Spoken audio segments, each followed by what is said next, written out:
याद करके हम सब आत्माएं अब आत्मा का शक्तिशाली भोजन ज्ञान उसको लेने के लिए एकत्र होते हैं। ये मनन चिंतन की श्रृंखला में हम मनन चिंतन कर रहे हैं। बाबा की महावाक्यों पर आधारित एक पुस्तक है जिसका शीर्षक है कर्म योग से कर्म भोग पर विजय। तो इसी श्रृंखला में हम आज हैं अव्यक्त बाप दादा के कुछ महावाक्यों को, जो कि कर्म भोग और कर्म योग के बारे में हमें बताते हैं। उस पर हम पढ़ रहे हैं और मनन चिंतन कर रहे हैं। तो आगे बढ़ते हैं। बाबा ने जैसे कल हमें बताया कि भगवान आकर के बेहद का सन्यास कराते हैं। बेहद का सन्यास अर्थात मन बुद्धि से इस संसार को याद नहीं करना है। मना अपनी बुद्धि को जितना हो सके स्थूल से निकालते जाना है। आप अपने भी जीवन में अनुभव करेंगे, जितना जितना हमारी बुद्धि इस संसार की बातों में लिप्त रहती है, उतना उतना हमें थकान अधिक होती है, क्योंकि अब आत्मा में ताकत बची नहीं है। और ये संसार और संसार की बातें जो कुछ भी है वो सारा क्या है, एनर्जी कंज्यूमिंग है। वहां से एनर्जी मिलती नहीं, क्योंकि सुख कहीं बचा नहीं है, आनंद कहीं बचा नहीं है। हर जगह हमें देना ही देना है। और यदि आनंद है भी तो क्षणिक है, जिसमें भी आत्मा की ऊर्जा जो है वो खत्म होती है। इसलिए बाबा कहते हैं बाप आकर बेहद का संन्यास कराते हैं, क्योंकि ये पुरानी दुनिया खत्म होने वाली। क्यों खत्म होने वाली है दुनिया? क्योंकि आजकल जो इतने भयानक भयानक जो सीन्स हमारे सामने आते हैं, जो हम इतनी बुरी बुरी बातें सुनते हैं, घर गृहस्थी में रहते आत्माओं के, हाँ, मना घर परिवार की आत्माएं जो है वो आपस में एक दूसरे के लिए ऑनेस्टी नहीं है, नेगेटिविटी है। वो क्यों है? क्योंकि आत्मा को, हम सभी आत्माएं हैं, ये भूल चुके हैं सभी। दूसरा, आत्मा के मूल गुणों को भूल चुके हैं। तीसरा, कर्मों का बहुत कई जन्मों का हिसाब किताब अब इस जन्म में हमें चुकतू करना है। तो जिन आत्माओं के साथ हम कुछ गलत करके आए हैं पहले, चाहे लैंडलॉर्ड बन के, चाहे ऑफिसर बन के, चाहे कुछ भी करके, हम लोगों ने जिनके साथ गलत किया है, वही आत्माएं आज हमारे घर परिवार में हम्म, हिसाब किताब लेने के लिए आई है। तो अब हमें वही हिसाब किताब चुकतू कर सकता है जो खुद में भरपूर होगा। तो खुद में यदि हम भरपूर नहीं हैं, तो फिर हमारी एनर्जी और ड्रेन होती जाती है। इसलिए भगवान कहते हैं कि मैं तुम बच्चों को आ करके बेहद का सन्यास कराता हूँ। बेहद का सन्यास क्यों कहा बाबा ने? सन्यासी घर गृहस्थी छोड़ करके जंगलों में जाकर के बैठते हैं, या पर्वतों में जाकर के, गुफाओं में जाके तपस्या करते हैं। लेकिन हमें घर गृहस्थी नहीं छोड़नी है, हमें कुछ भी नहीं छोड़ना है। हमें मन बुद्धि से सब कुछ छोड़ना है। वो है हद का सन्यास। क्योंकि वो सन्यासी वहां पर जा करके भी यदि बुद्धि में उनको घर परिवार के लोग याद आते रहे, या घर याद आता रहे, कुछ भी याद आता रहे, तो वो सन्यास हद का है, वो बेहद का सन्यास नहीं है। लेकिन बाबा हमें कुछ भी छोड़ने को नहीं बोलते हैं। क्या कहते हैं? घर गृहस्थी में रहते बेहद का सन्यास करना है। दुनिया में ही रहना है, लेकिन मन बुद्धि से सब कुछ भूलना है। क्योंकि ये पुरानी दुनिया अब खत्म होने वाली है। इसलिए हमें इस दुनिया से बिल्कुल मोह ममत्व नहीं रखना है। इसलिए बाप कहते हैं इस कब्रिस्तान से बुद्धि निकाल, मुझ बाप को याद करो तो विकर्म विनाश होंगे। विकर्म विनाश होने का मतलब ही है आत्मा में ताकत भरना, पावर भरना। अब क्यामत का समय है, सबका हिसाब किताब चुकतू होने वाला है। आगे बाबा कहते हैं ये सब वायदे बाप के पास चित्रगुप्त के रूप में हिसाब के खाते में नूंदे हुए हैं। पत्र जो लिख कर दिया, वह पत्र व संकल्प सूक्ष्म वतन में बाप दादा पास सदा के लिए रिकॉर्ड में रह गया। देखो, हमें कभी भी कोई कमी कमजोरी छोड़नी हो तो हम बाबा को लिख करके देते हैं, है ना। भले उसको छोड़ने के लिए हमें काफी मेहनत लग रही है, बाबा को छोड़ने के लिए वो हम बाबा को लिख के देते हैं, बाबा हम ये छोड़ेंगे, ये हम समाप्त करेंगे। तो बाबा कहते हैं आप जो भी वायदे करते हो वो चित्रगुप्त के रूप में हिसाब के खाते में नूंदे हुए हैं, और जो पत्र लिख करके देते हो वो सूक्ष्म वतन में बाप दादा के पास सदा के लिए रिकॉर्ड है। बाबा कहते हैं मैं निराकार रूप में तो कुछ देख नहीं सकता हूँ, ऑर्गन बिगन आत्मा कुछ भी कर ना सके। ये तो अंधश्रद्धा है जो कहते हैं कि ईश्वर सब कुछ देखता है। ये वास्तव में कहा क्यों, पहले क्यों कहा जाता था ऐसा? हाँ, तो इसलिए कहा जाता है ताकि लोग और तो डरते नहीं थे तो ईश्वर के नाम पर डरे, है ना। इस तरह से भी थोड़ा सा आत्माओं को डिसिप्लिन में रखने के लिए इस तरह की कहावतें जो है वो प्रसिद्ध हुई। लेकिन बाबा ने आकर के बताया क्योंकि मैं तो आत्मा हूँ, निराकार हूँ मैं भी, है ना, मैं निराकार आत्मा हूँ, लेकिन क्योंकि मेरे शरीर नहीं है इसलिए मैं देख नहीं सकता हूँ। मैं देख नहीं सकता हूँ क्योंकि आत्मा ऑर्गन्स के बगैर कुछ भी देख नहीं सकती। ठीक है, तो जो यही लोग कहते हैं कि ईश्वर सब कुछ देखता है, ये अंधश्रद्धा। अच्छा या बुरा काम हर एक ड्रामा अनुसार करते हैं। मैं थोड़ी शायद इतने करोड़ों आत्म मनुष्यों का हिसाब रखूंगा, सत्य है ना। फिर तो बाबा की भी सारी ऊर्जा ड्रेन हो जाए, उसकी सारी शक्ति खत्म हो जाए अगर इतना सबका हिसाब किताब रखे तो बाबा ने कहा कि मैं थोड़ी इतने करोड़ों मनुष्यों का हिसाब रखूंगा, मुझे शरीर है तब सब कुछ करता हूँ। अगर शरीर हो तभी कुछ कर सकता हूँ। करण करावनहार भी तब कहते हैं जब शरीर में आते हैं, जब शरीर लेते हैं तब करण करावनहार है, माना किसी के शरीर को बाबा जब लोन में लेकर के काम करते हैं तो करण करावनहार, माना परमात्मा अपनी शक्ति से मुझसे करवा रहा, नहीं तो कह ना सके। शरीर में आए तो करण करावनहार है, जैसे दादियां बड़ी बड़ी बोलती थी ना हम नहीं करा रहे, हम नहीं कर रहे, बाबा करा रहे। तो सचमुच इतने वर्ल्ड लेवल की सेवा, इतने बड़े बड़े लोगों के पास जाना, यूएन में जा करके संदेश देना, ये सब यूनाइटेड नेशंस की परमानेंट मेंबरशिप, ये जितनी भी सेवाएं बड़ी बड़ी हुई है, ये क्या एक साधारण आत्मा खुद के बल पर कर सकती है? नहीं कर सकती। तो परमात्मा उनके तन का आधार लेकर के ये सब सेवाएं कराते हैं। इसीलिए बड़ी बड़ी दादियां बोलती थी क्या है कि मैं तो निमित्त हूँ, है ना, करण करावनहार बाबा है। तो बाबा कहते हैं करण करावनहार भी तब कहते हैं जब शरीर में आते हैं, नहीं तो कह ना सके। पाठ बिगर कोई कुछ कर ना सके, शरीर बिगर आत्मा कुछ कर नहीं सकती, शरीर के बिगर आत्मा कुछ भी कर नहीं सकती, है ना। इसलिए दोनों को पूरक बताया गया है। जीवन बनता ही है जब आत्मा जीव में प्रवेश करे। जीव अर्थात 5 तत्वों से बना हुआ शरीर। आगे बाबा कहते हैं बच्चे जानते हैं स्वीटेस्ट बाबा हमको मोस्ट स्वीटेस्ट बना रहे हैं। बाबा बार बार बच्चों को कहते हैं मीठे बच्चे अपने को अशरीरी आत्मा समझ मुझे याद करो, तो मैं प्रतिज्ञा करता हूँ कि इस याद से तुम्हारे सब क्लेश मिट जाएंगे। देखो बाबा बार बार हमें क्या कर रहे हैं, हा?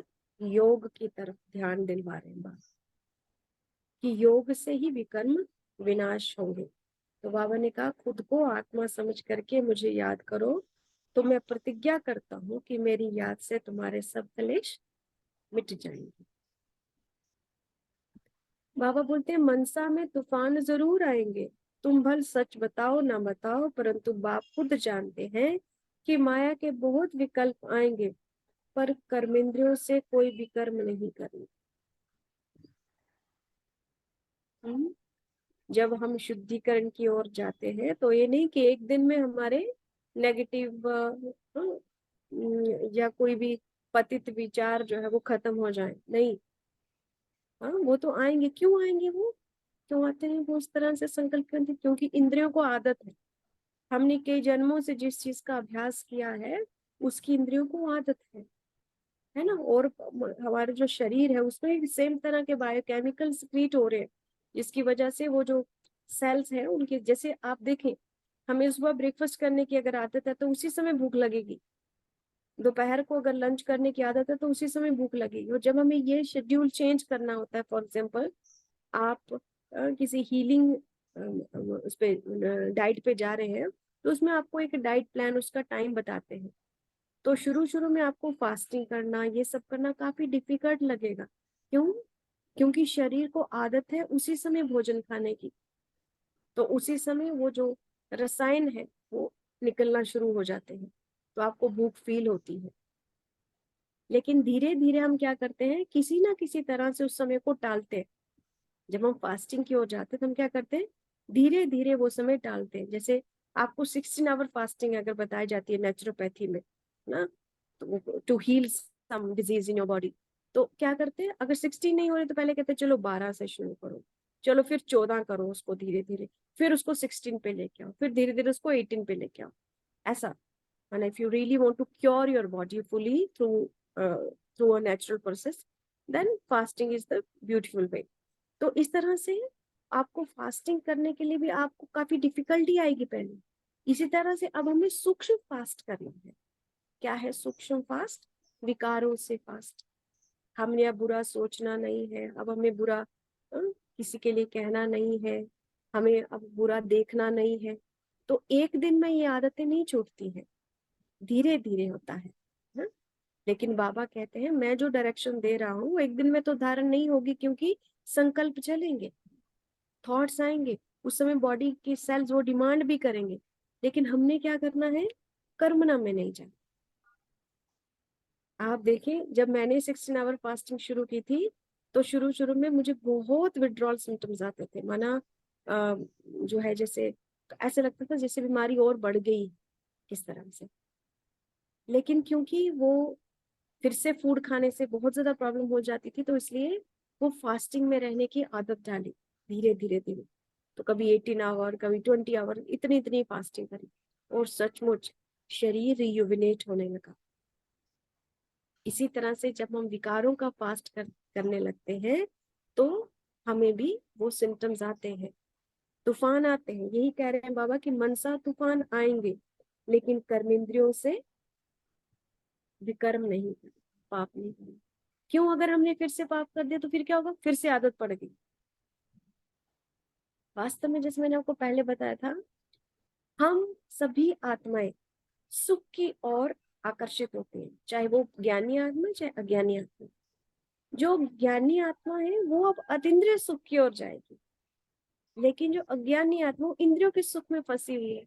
तो चाहे वो सुख वो किसी पदार्थ को खा करके ले रही है, चाहे वो काम विकार में जाके ले रही है, चाहे किसी को टीज करके ले रही है, ट्रोलिंग करके ले रही है, कटु शब्द बोल के ले रही है, इधर की उधर बात करके ले रही है, ले वास्तव में अंदर सुख ही रही है। उसको वो काम करके आनंद आया है, तभी वो आत्मा बार बार उस चीज को करती है। लेकिन एक अज्ञानी को ये पता नहीं होता कि ये सिर्फ आनंद क्या है, वास्तव में इंद्रिय सुख क्या है। आपने कोई भी स्टिमुलस अपने शरीर को दिया, हाँ, वो उसने आपके ब्रेन से कुछ ऐसे बायोकेमिकल्स की सिक्रेशंस करवाई जिससे आपको फील गुड हुआ। हमने कल भी ये डिस्कस किया। वो फील गुड फीलिंग जो है वो आपको वास्तव में सुख है, इंद्रिय सुख जो हम ढूंढते हैं। चाहे काम विकार में जाके ले रही हैं आत्माएं, चाहे किसी के किसी भी तरह से क्रोध करके, जुआ खेल करके, या सिनेमा देख करके, या घूम फिर के, कुछ भी, ये सारा इंद्रिय सुख है। पूरे संसार में आज 99% लोग इसी चीज में हैं। लेकिन एक ज्ञानी समझ जाता है, एक ज्ञानी समझ जाता है कि ये सब भ्रम है। भ्रम क्यों है? क्षणिक सुख है ना, क्षण भर के लिए, फिर उसके बाद खत्म हो जाता। एक ज्ञानी इसके अब इंद्रियों को जीतने की कोशिश करता है कि मुझे ये स्टिमुलस नहीं देने, और मुझे कहाँ रहना है, मुझे अतीन्द्रिय सुख में रहना, स्टेबिलिटी में रहना, स्टेबल रहना। आप देखिए जो इंद्रिय सुख में ज्यादा होती है वो आत्मा स्टेबल नहीं होती, बहुत रेस्टलेस स्टेज होती है उसकी। वो हमेशा भटक रही होती है, ये मिल जाए वो मिल जाए, ये कर लूँ वो कर लूँ, ऐसे कर लूँ। मैं खुद अपना पुराना जीवन यदि देखती हूँ ना, मैं बैठती नहीं थी। मुझे किसकी एडिक्शन थी? संसारिक अचीवमेंट्स की। ये एग्जाम क्वालिफाई हो गया, अब ये अब ये अब ये, बिल्कुल नहीं बैठती थी मैं, एक के बाद एक के बाद एक के बाद एक। वो जो अचीवमेंट्स की फीलिंग थी ना, वो मुझ में डोपामिन सिक्रीट किया करती थी, वो सक्सेस की फीलिंग। जब मिल जाए तो फिर डोपामिन सिक्रीट होगा, लेकिन क्षणिक होगा ना, आगे फिर से नई तलब जागृत हो जाएगी। तो तो इस प्रकार से संसारिक चीजों में जब आप सुख ढूंढते हैं वो क्षणिक होता है, भले आप उसमें कितनी भी ऊंचाई तक चले जाएं, लेकिन हैं आप अभी भी क्षणिक सुख के पीछे। लेकिन जो योगी होता है वो वाइजली चलता है, वो वही कार्य करेगा, इसलिए योगियों की लाइफ लंबी होती है। एक संसारिक व्यक्ति की लाइफ लंबी नहीं होगी, तृष्णा में रहेगा, क्योंकि वो उसने अपनी इंद्रियों का अधिक प्रयोग किया। लेकिन योगी अपनी इंद्रियों को बड़ी युक्ति युक्त, और योगी का हर क्षण आनंद में भी। तो बाबा ने तभी कहा कि इंद्रियों के सुख के पीछे छोड़ते हुए, उन इंद्रियों के सुख को छोड़ते हुए आपके मन में बहुत से संकल्प विकल्प चलेंगे, बहुत तूफान आएंगे मन सा, लेकिन कर्मेंद्रियों से विकर्म नहीं करना। किया तो दोबारा से आदत पड़ जाएगी। अभी तुम जो बाप द्वारा गीता सुनते हो, उससे तुम 21 जन्मों के लिए सदगति पाते हो। गति और सदगति। कोई कर्म भोग चल रहा है, किसी आत्मा ने उसको भोग भोग के भोग भोग के शरीर छोड़ा, हम क्या कहते हैं? चलो गति हुई, बेचारी गति हुई। लेकिन हम आत्माएं क्या करती है? जो ज्ञानी आत्मा क्या करती है? ज्ञानी आत्मा ज्ञान के द्वारा उस कर्म भोग को जीतती है और नए सुंदर कर्म बनाती है। ये होती है सदगति। सिर्फ अपने पाप को भोग लिया और शरीर छोड़ा, मुक्त हुए, इसको कहते हैं गति। लेकिन उस भोगना को यहीं पर रहते हुए, मैनेज करते हुए, पुण्य कर्मों की भी साथ में कमाई की, अच्छे संस्कारों को भी बनाया, अपनी सोच को, अपनी जो अपने जिसके कारण वो मुझे कर्म भोग आया था उसको रियलाइज करके उसको परिवर्तित किया। इसका मतलब मुझ आत्मा ने क्या किया? सदगति को पाया, क्योंकि अब मैं अगले जन्म में उस मिस्टेक को दोहराने वाली नहीं हूँ, क्योंकि मैंने उसको करेक्ट कर लिया। लेकिन एक जो आत्मा भोगना में होती है, वो भोगना सहन करती है, उसने भी नया संस्कार नहीं बनाया, उसने तौबा भी नहीं की। हो सकता है वो उस कर्म भोग में बहुत चिल्लाती हो, बहुत गुस्सा करती हो, तो एक नया संस्कार उसको बन जाता है, वो चिड़चिड़ा रहने का या दर्द का संस्कार। लेकिन एक जो योगी होता है वो कर्म भोग को क्या करता है? ज्ञान योग से उसको जीतता है और अपने नए संस्कार बनाता है, पुण्य कर्म जमा करता है, इसलिए उसको कहते हैं सदगति हुई। तो हमारी सदगति कितनी देर के लिए होती है? 21 जन्मों के लिए। अब है कर्म योग से कर्म भोग पर विजय और विश्व नाटक। कर्म योग का पुरुषार्थ, कर्म भोग और कर्म बंधन की समाप्ति और विश्व नाटक दृश्य तीनों समानांतर चलते। कर्म योग का पुरुषार्थ, कर्म भोग और कर्म बंधन की समाप्ति और विश्व नाटक तीनों समानांतर चलते, माना एक ही समय पर ये सब हो रहा है। कर्म योग का पुरुषार्थ भी हो रहा है, कर्म भोग भी है, कर्म बंधन की समाप्ति भी हो रही है, विश्व नाटक भी। आत्मा विश्व नाटक के अनुसार समय आने पर विकर्मी बनकर विकर्म करती है। माना हमने हमने ये पाप करने ही होते हैं, ठीक है? ये ज्ञान भूलना ही है, इसलिए बाबा कहते हैं ये ड्रामा में नूंद है। आत्मा विश्व नाटक के अनुसार समय आने पर विकर्मी बनती है और विकर्म करती है, जिसके फलस्वरूप आत्मा को कर्म भोग और कर्म बंधन के रूप में उनका फल भोगना होता है। और विश्व नाटक के विधि विधान के अनुसार ही पुरुषोत्तम संगम युग पर परमात्मा आकर विश्व नाटक का सत्य ज्ञान देते, है ना? यदा यदा ही धर्मस्य ग्लानिर्भवति भारत। माना जब धर्म माना नियम, है ना? ये मेरा धर्म है, धर्म माना नियम है, ये जीवन जीने का नियम, उसको धर्म कहते हैं। सभी धर्म संस्थापकों ने क्या बताया? ये थोड़ी कहा मैं इस्लाम धर्म स्थापन करने आई हूँ, मैं क्रिश्चियनिटी स्थापन करने आया, ऐसा तो उन्होंने कुछ नहीं कहा। उन्होंने क्या किया? उन्होंने जीवन जीने के कायदे कानून बताए, वो कायदा कानून ही धर्म कहलाता। वो जिसने सिखाया उसके पीछे उसका नाम बढ़ गया भले, लेकिन वास्तव में धर्म क्या है? डिसिप्लिन। हाँ, कैसे जीवन जीना चाहिए, वो डिसिप्लिन। तो इस प्रकार से विश्व नाटक का जो भी नियम है, जब हम द्वापर युग में आते हैं तो हमने विकर्म करना ही है, हम विकर्म करेंगे, विकर्म करती है आत्मा, ठीक है। उसके फलस्वरूप आत्मा कर्म भोग और कर्म बंधन के रूप में उसका फल उसको भोगना होता है।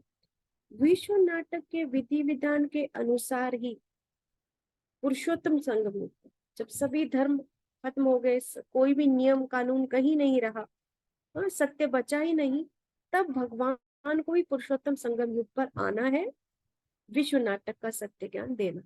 बाबा भी बंधा हुआ है ड्रामा में, तो आना है और सत्य ज्ञान देते हैं, जिससे आत्माएं अपने मूल स्वरूप को, परमात्मा के स्वरूप को और विश्व नाटक के विधि विधान को समझकर परमात्मा के साथ योग युक्त होकर अपने कर्म भोग और कर्म बंधन पर विजय पाती है।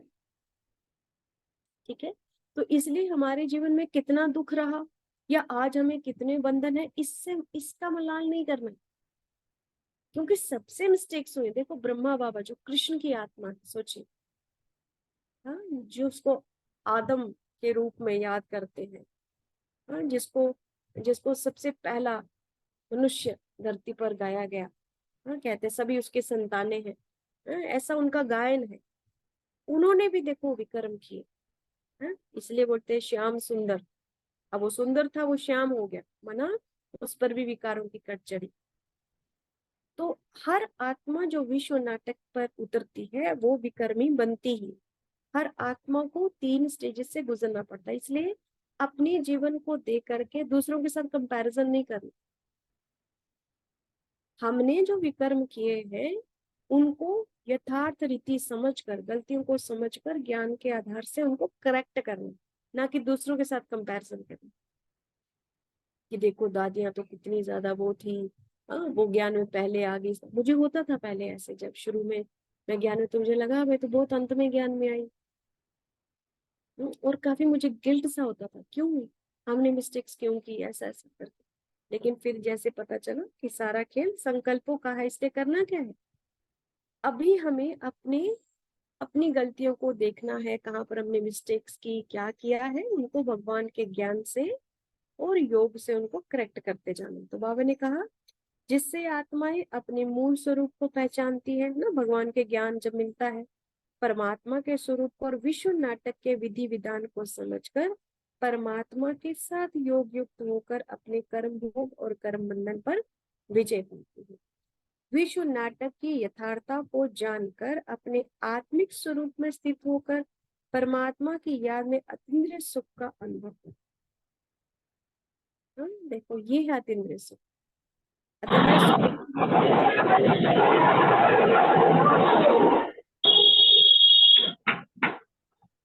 जितने हमारे संकल्प शुद्ध होते जाएंगे अतीन्द्रिय सुख बढ़ता जाता है।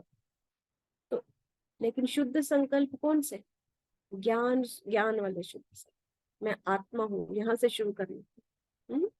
तो विश्व नाटक की यथार्थता को जानकर सभी आत्माएं अपने आत्मिक स्वरूप में स्थित होकर परमात्मा की याद में अतीन्द्रिय सुख का अनुभव करती है।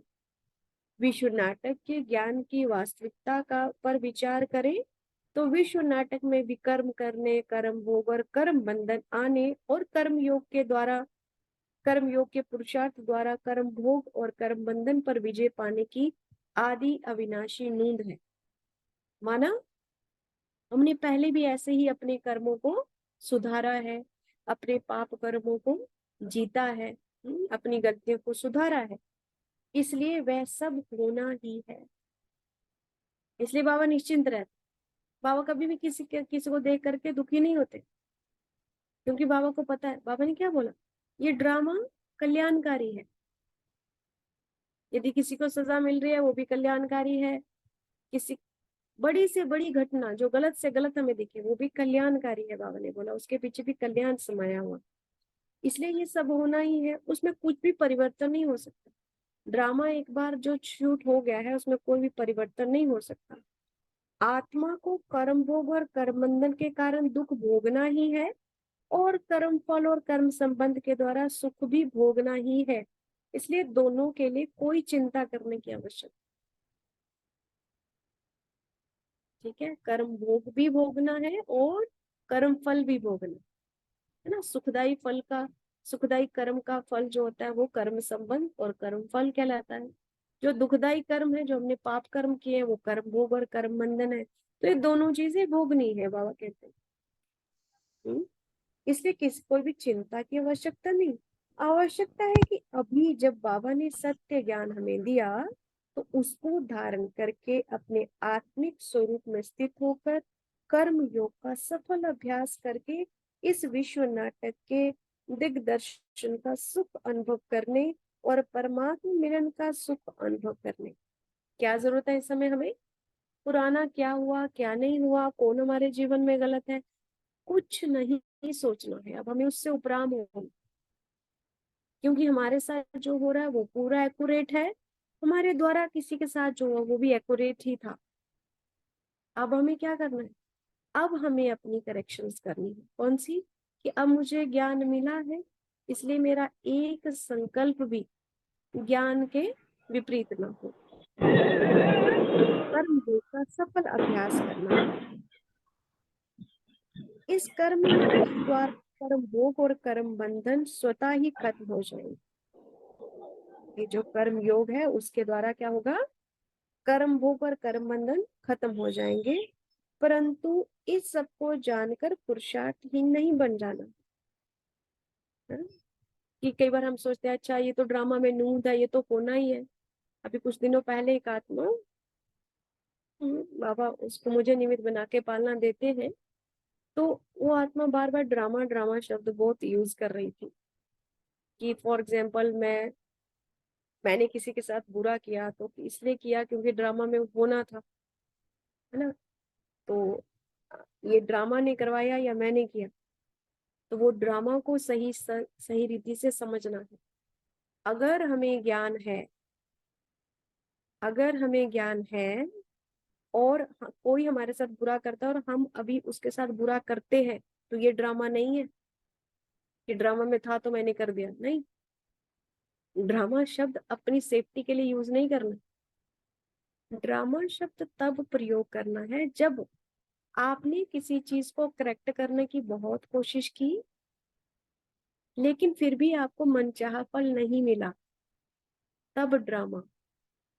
माना जो होना था हो गया, मैंने तो अपना बेस्ट दिया, तब ड्रामा शब्द।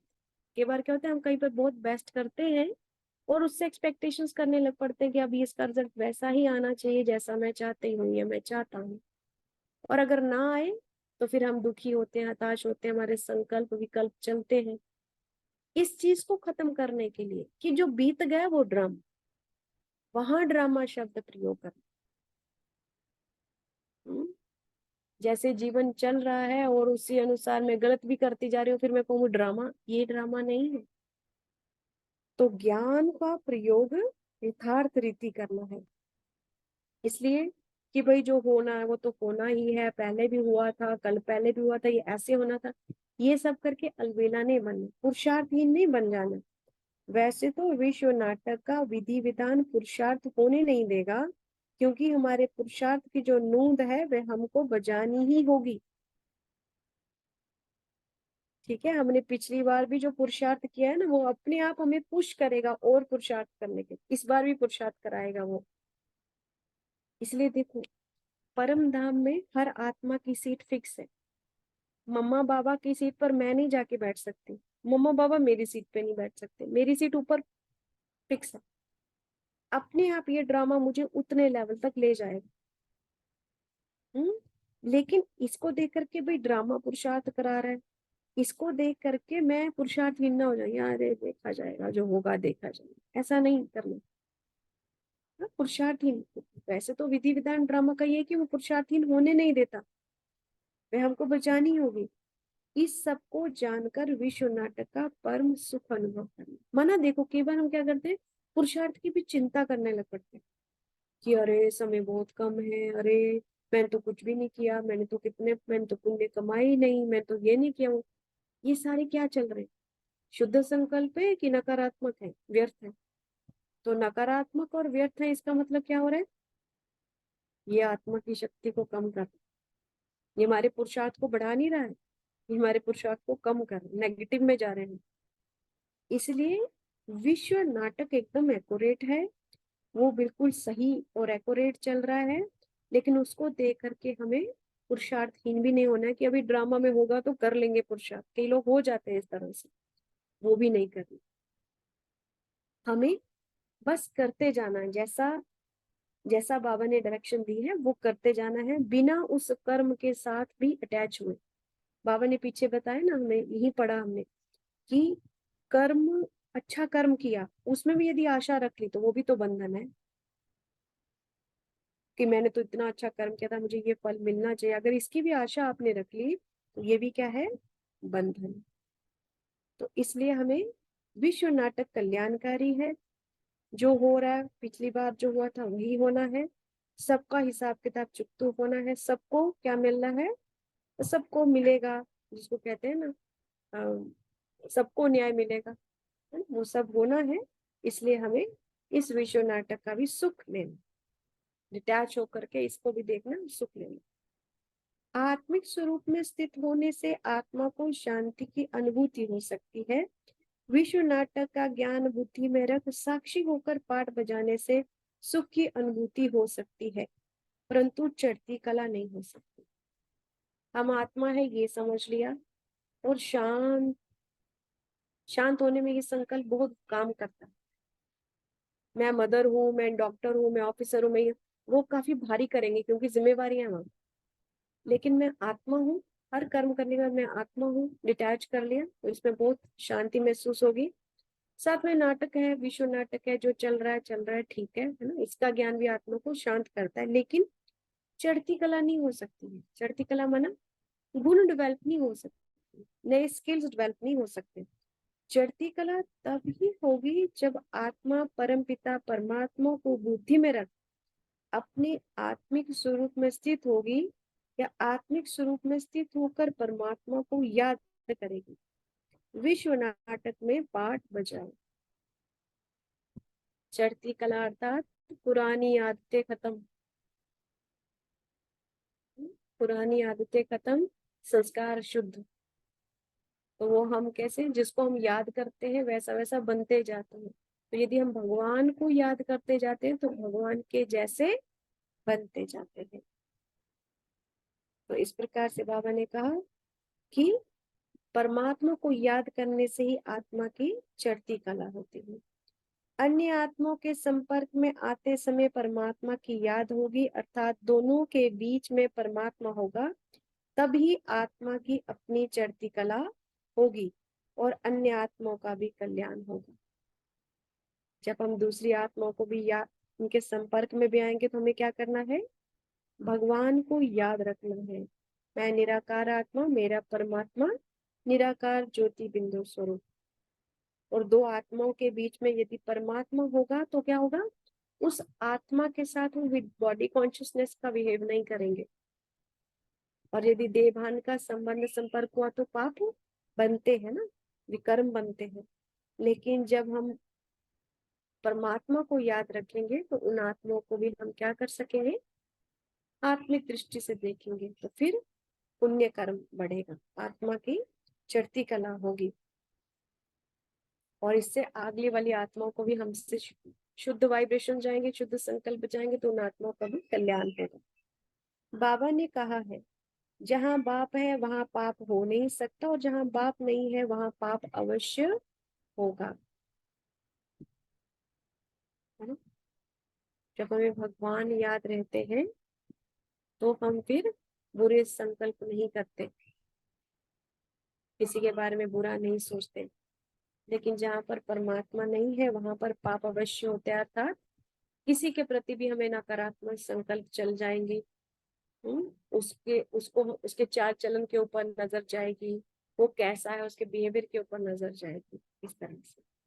और जब पाप होगा तो चढ़ती कला का प्रश्न ही नहीं, उतरती कला हो गई, है ना। मैं किसी के संपर्क में आ रही हूँ और मैं देख रही हूँ, अच्छा इसने ड्रेस कैसा पहना है, हाँ, अच्छा ये तो बहुत चिड़चिड़ी औरत है, अच्छा ये तो बहुत गुस्सा करती है, अच्छा ये तो बहुत इधर उधर की बात करती है। जब मैंने इसको भी देख लिया, इसका मतलब क्या हुआ, मेरी चढ़ती कला नहीं है। भला मैंने उसको बोला नहीं, लेकिन मन में मेरे संकल्प चले पास्ट एक्सपीरियंस के अनुसार, तो इसका मतलब मेरी चढ़ती कला नहीं, गिरती कला है। लेकिन जब मैंने भगवान को याद रखा, जैसे मुझे ईश्वर याद आता है तो मुझे क्या याद आएगा? मैं आत्मा हूँ, वो भी आत्मा है, ये भी भगवान का बच्चा है। इसको इसके कर्मानुसार भगवान इसको फल मिलेगा, है ना, भले इसने कैसा भी कर्म किया हो, लेकिन इसको फल इसके कर्मानुसार मिलना है। मुझे उसका चिंतन करने की आवश्यकता है। मेरे साथ इसने जो कुछ भी पहले किया था, वो मैंने भी इसके साथ कुछ हिसाब किताब होगा, इसलिए हुआ। इसलिए अब मुझे केवल उसको क्या देखना है? शुद्ध आत्मा। वास्तव में उसका भी तो मूल स्वरूप शुद्ध ही है ना, सभी शुद्ध है ना अंदर से। इसलिए भक्ति में भी क्या कहते हैं? आत्मा शुद्धि होती है, शरीर गंदा होता है, ऐसे बोलते हैं। जबकि भगवान आकर के हमें बताते हैं आत्मा पर लेप छेप चढ़ती है। शरीर पे अपने आप को गंदगी नहीं आती, आत्मा में गंदगी आती है, फिर शरीर गंदा होता है ना। तो आत्मा पर संस्कारों का लेप चढ़ता है। तो इस तरह से किस आत्मा ने हमारे साथ क्या किया है, हमें कभी भी अपने पास्ट एक्सपीरियंस के अनुसार उस आत्मा को जज नहीं करना। इसीलिए बाबा कहते हैं जब भी आप किसी से मिलते हो तो क्या करना है? भगवान को बीच में ले आना, बाप को बीच में ले आना। फिर क्या होगा? मेरा उस आत्मा के साथ नया कर्म नहीं बनेगा। नहीं तो क्या होता है, जाने अनजाने अंदर जो संकल्पों का लेन देन एक दूसरे के साथ हो रहा है ना, वो हमें कर्म बंधन में बांध रहा है। फिर से हमें बंधन में बांध, है ना, हम फिर से कर्म बंधन में बंध जाएंगे, क्योंकि अंदर संकल्प हमारे नकारात्मक चल रहे हैं। तो कर्म बंधन बनते जा रहे हैं फिर से। लेकिन अगर हम भगवान को बीच में ले आए तो फिर सभी आत्माओं को हम क्या देखेंगे? शुद्ध, शुद्ध रूप में देखेंगे। और फिर वहां पर हमारा पाप नहीं बनेगा। दुनिया में भी कहा गया है, events can't be change but we can change our attitude towards events. दुनिया में भी कहते हैं कि बाहर की परिस्थिति नहीं बदल सकते, लेकिन हम अपना एटीट्यूड परिस्थिति के लिए बदल सकते हैं।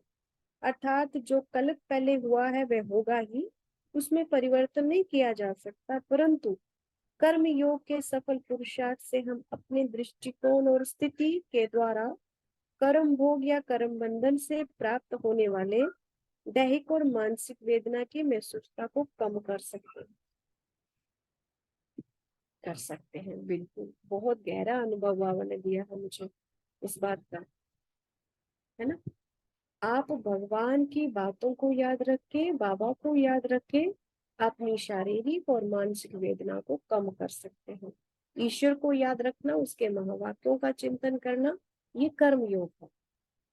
काम करते करते ये कर्म योग है। तो कर्म योग के द्वारा हम किसी भी अपनी शारीरिक या मानसिक वेदना को कम कर सकते हैं। बाहर की परिस्थितियां हम नहीं बदल सकते, अकेले नहीं बदल सकते।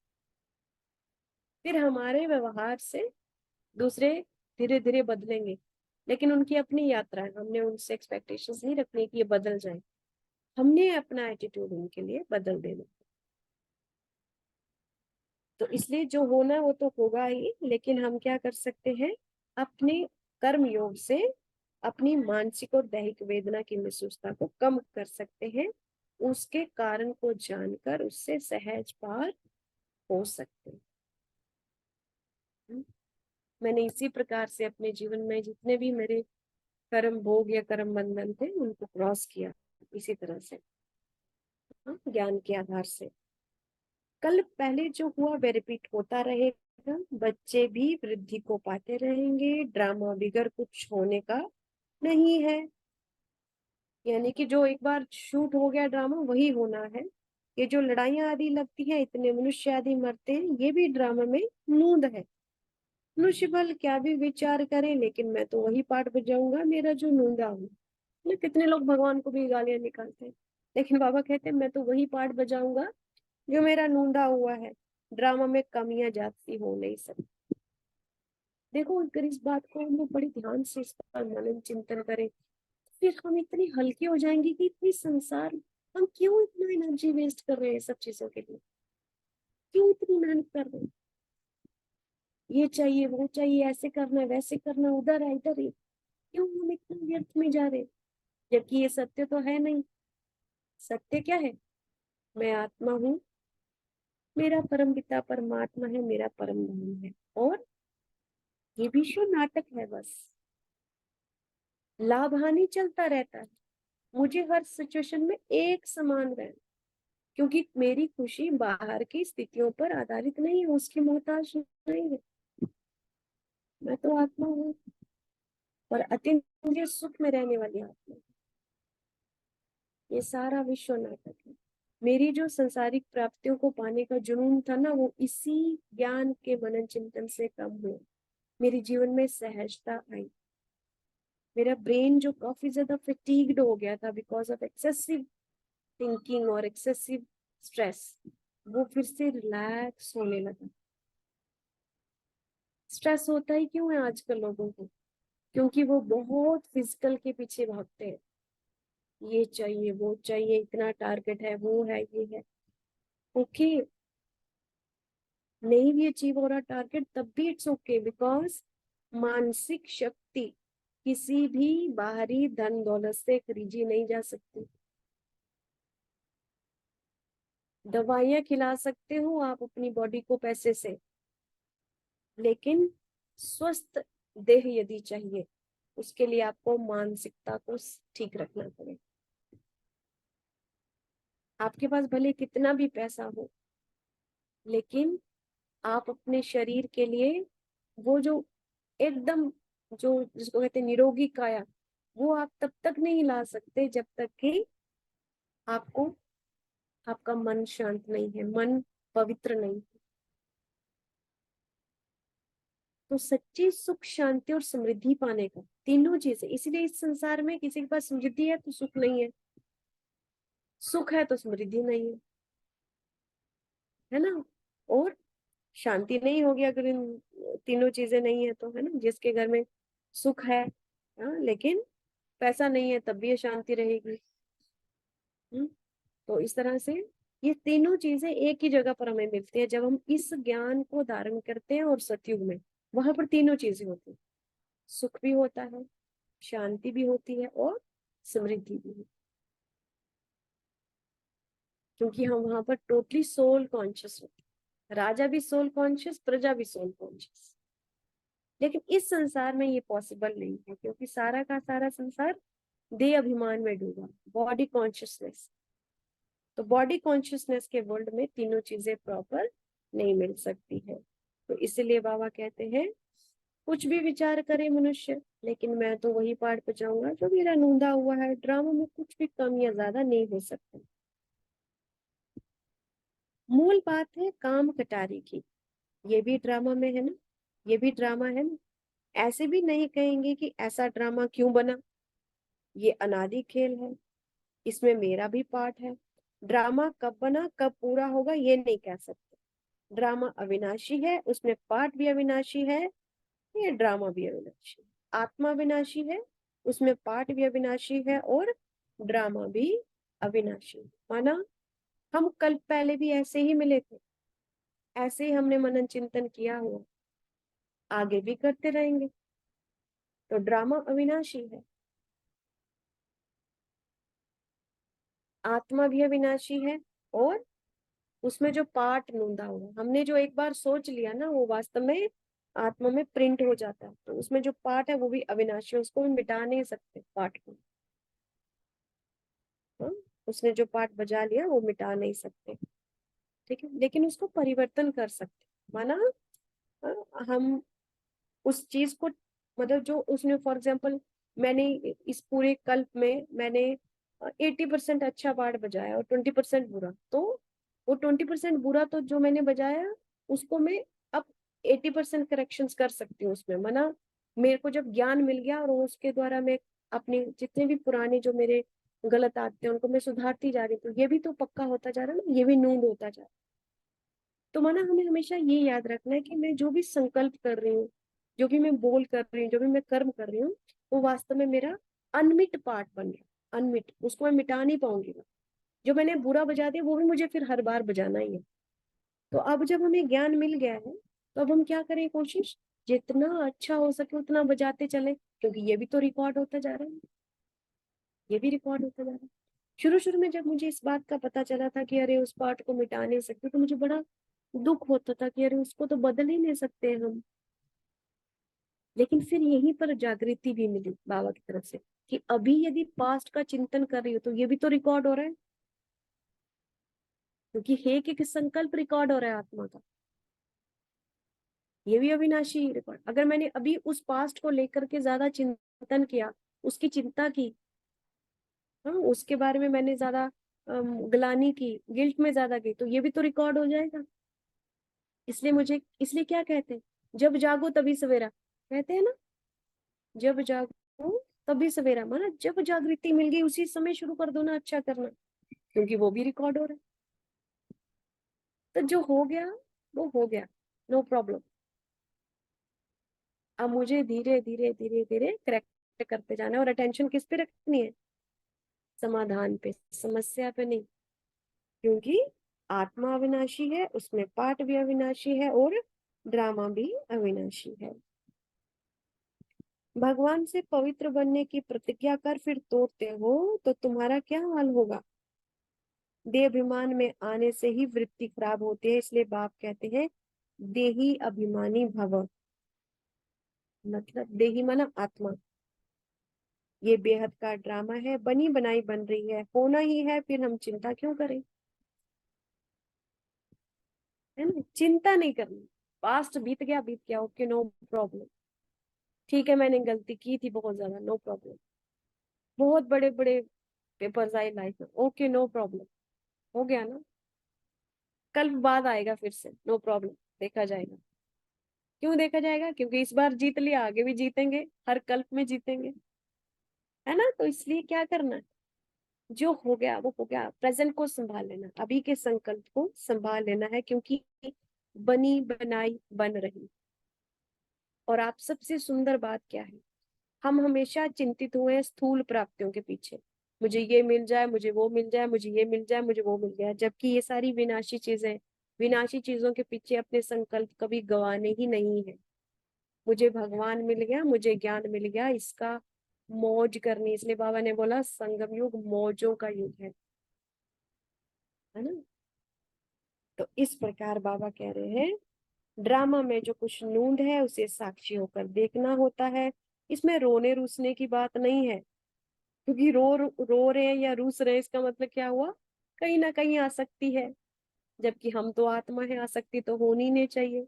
स्थूल को कुछ भी अपना है ही नहीं, टेम्परेरी प्लेजर्स है, आज है कल नहीं होगा, है ना। इसमें कोई रोने रूसने की बात नहीं, कोई नई बात थोड़े है। अफसोस उनको होता है जो ड्रामा के आदि मध्य अंत को रियलाइज नहीं करते, है ही ड्रामा। देखो फरिश्ता स्थिति क्या होती है, फरिश्ता स्थिति, फरिश्ता स्थिति माना वो आत्मा जिसका मन बुद्धि से इस संसार की किसी भी चीज, व्यक्ति, वस्तु, वैभव से कोई रिश्ता नहीं, वो आत्मा फरिश्ता होती है। वो सदा पवित्र संकल्पों में रहती है, मैं, मेरा बाबा और परम धाम, बस, और कुछ याद नहीं होता। और वो हर सिचुएशन में मस्त रहेगी, हर सिचुएशन का हल उसको टच होगा, क्योंकि वो मन से लाइट है। जैसे हम देखिए ठहरे हुए पानी में ना अपना अक्स सामने दिखता है, लेकिन पानी को हिला दो तो वो धुंधला हो जाएगा। वैसे ही हमारी सब समस्याओं का समाधान भी हमारे शांत मन से मिलता है हमें। टर्बुलेंट माइंड कुछ नहीं कर सकता, उसमें कोई भी समाधान नहीं आ सकता। इसलिए बाबा ये सब कुछ हमें सुझा रहे हैं ताकि हमारा मन क्या रहे, शांत रहे। तो बाबा कहते हैं जो आदि मध्य अंत को नहीं जानते वो करते हैं चिंता या अफसोस। ये बड़ी आश्चर्यवत विचार सागर मंथन करने की बातें हैं। तुम थोड़े ही कहेंगे कि हम रचता रचना को, न रचता या रचना को नहीं जानते, हम तो जानते हैं, है ना, हम तो जानते। मैं हैरान होती थी, दादी जानकी ने 104 साल की उम्र में भी दादी विश्व भ्रमण करती थी, सोचो। और हम अभी से इतनी छोटी उम्र में ही हमारे शरीर का इतना हमें प्रॉब्लम हो रही है, क्या कारण है, व्यर्थ और नकारात्मक संकल्प। ये रियलाइज करा, तब अपने संकल्पों पर कार्य करना शुरू किया। आज से 2-3 दिन पहले ऑफिस में किसी आत्मा को लेकर के संकल्प चल रहे थे, क्योंकि आत्मा अपने अपने उसके वश कुछ ना कुछ करती रहती है ना, क्योंकि उनको ज्ञान नहीं है ना बेचारों को। तो इस प्रकार कुछ संकल्प, फिर मुझे फटाफट से बाबा की वाणी टच हुई कि अरे उसको जो होगा वो उसके कर्मानुसार होगा, मैं क्यों संकल्प प्रेरित करूं, उसको मिलेगा उसका फल। मुझे क्या करना है ना। तो जब ये टच, तो मैंने संकल्प वो बंद कर दिए जो मेरे मन में चल रहे हैं। तो मैंने पहले ये रियलाइज किया कि मुझ में क्यों आदत है उसको देखने की, मैं क्यों उसको देख रही हूँ। भले उसने मेरे साथ किया है, लेकिन मैं क्यों देख रही हूँ, फिर भी क्यों देख रही हूँ, साक्षी क्यों नहीं हुई। क्योंकि हर आत्मा अपने कर्मानुसार, अपने संस्कारों अनुसार हमारे साथ बिहेव करेगी। हम उसको अब वैसे नहीं लेंगे जैसे हम अज्ञान काल में लेते थे, हर्ट हो जाते थे, चिढ़ जाते थे। अब हमें चिढ़ना नहीं है, हर्ट नहीं होना है, क्योंकि अब हमें ज्ञान है। अब हमें संकल्पों का महत्व पता है। अब हमें ज्ञान है कि इस आत्मा से मैंने पहले मिली हूँ, कुछ ना कुछ किया होगा, तभी उसके मन में ऐसा इंप्रेशन है, तो वो आत्मा इस तरह से बिहेवियर मेरे साथ कर रही है। ठीक है, तो इस तरह से बाबा ने कहा। हाँ, आश्चर्यवत विचार सागर मंथन करने की बात है। तुम थोड़े ही कहेंगे कि हम रचना रचना को नहीं जानते। तुमको कोई भी बात में अफसोस करने की जरूरत नहीं, सदैव हर्षित रहना है। ये तो बेहद का अविनाशी ड्रामा है। ऐसी ऐसी बातों पर विचार कर पक्का कर लेना चाहिए। पाठ बजाते बजाते हम सतो प्रधान से तमो प्रधान बने हैं, फिर सतो प्रधान बनना।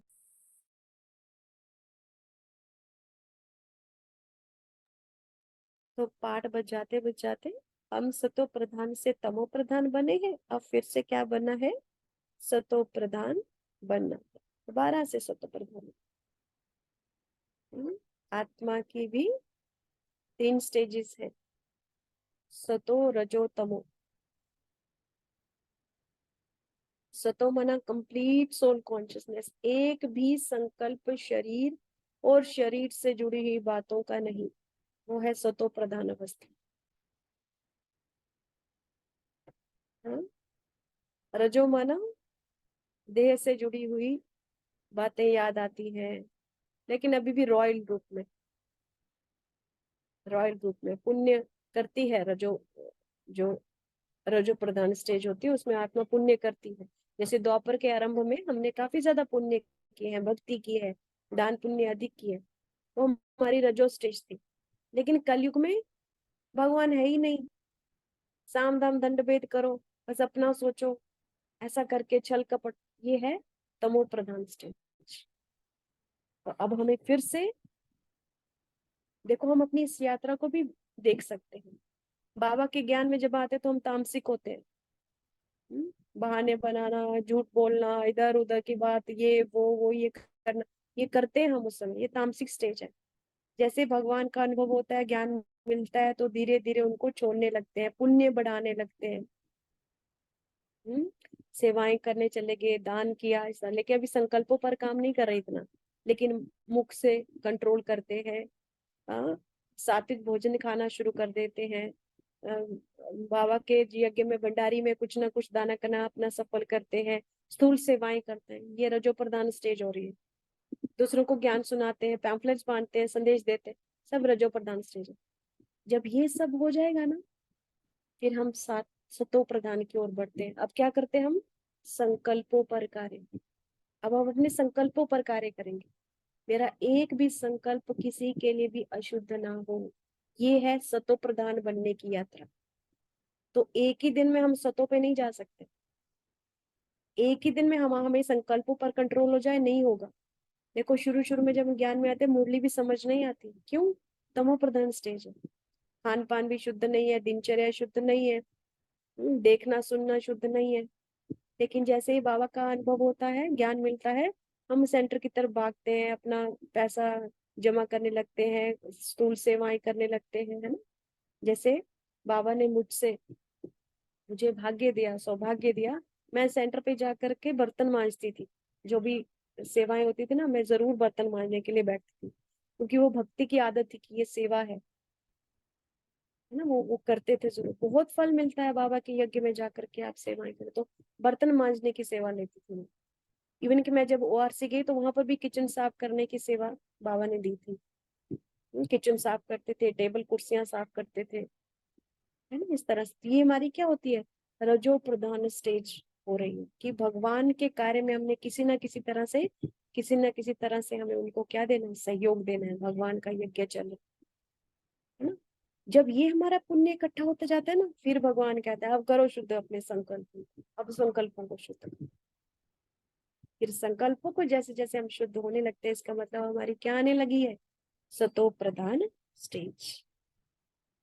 ठीक है, तो इस तरह से बाबा कहते हैं कि अब हमें फिर से क्या बनना है, सतो प्रधान बनना। अच्छा, आज यहीं तक रखते हैं, आराम से बैठेंगे।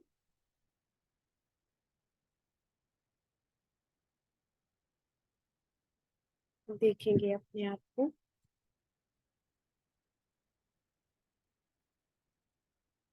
त्रिकुटी के मध्य मैं आत्मा, चमकता हुआ सितारा हूँ।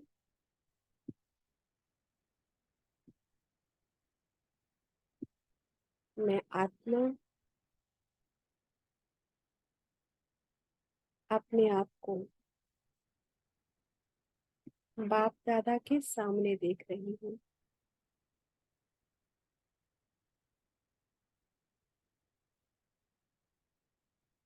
देखिए ब्रह्मा बाबा के तन में शिव बाबा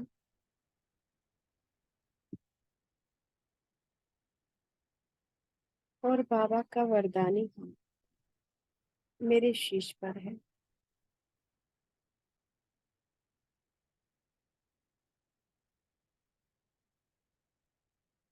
बाबा के हाथ से निकलता पवित्र प्रकाश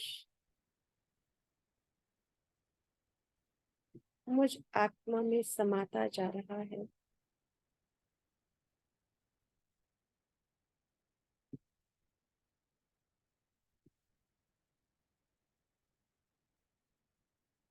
मुझ आत्मा का शुद्धिकरण हो रहा है।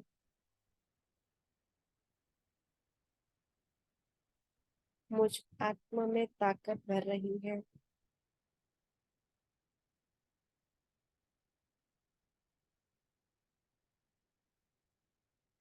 देखते चले इस मनमोहक दृश्य को।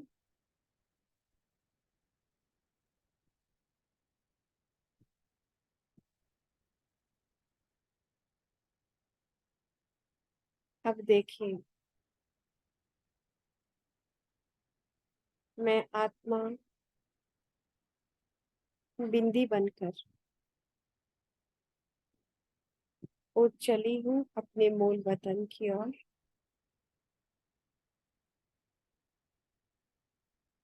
आसमान को देखे सुनहरा लाल गगन,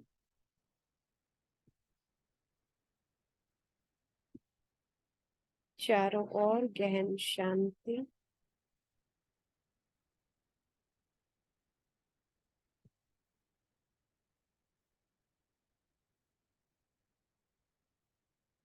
बीच में है निराकार बाबा, ज्योति स्वरूप।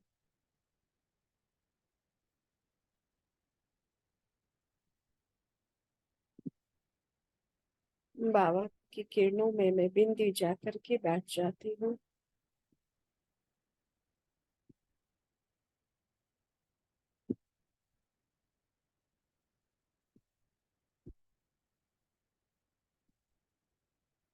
बाबा से लेते चले पवित्र किरणें,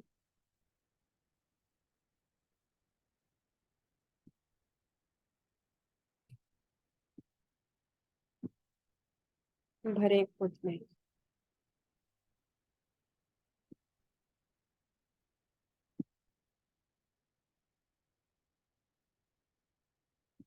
इस सुंदर दृश्य पर मन बुद्धि को एकाग्र रखें।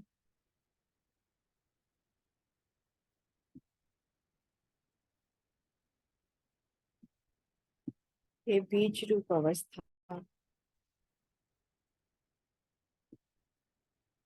मुझ आत्मा के जन्म जन्मांतर के विकर्मों को दग्ध कर रही है।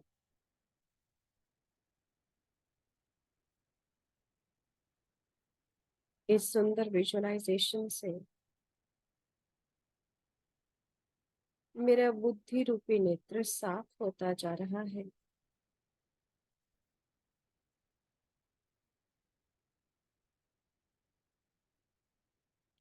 बाबा के ज्ञान की पराकाष्ठा होती जा रही है।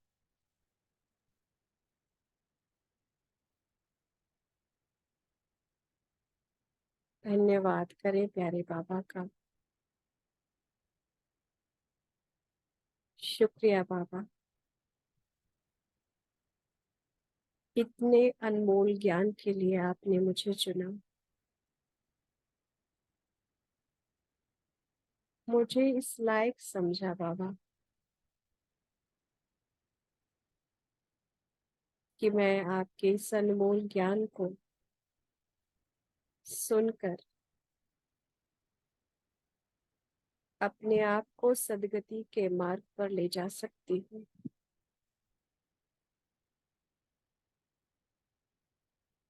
कर्म योग की सुंदर विधियों के द्वारा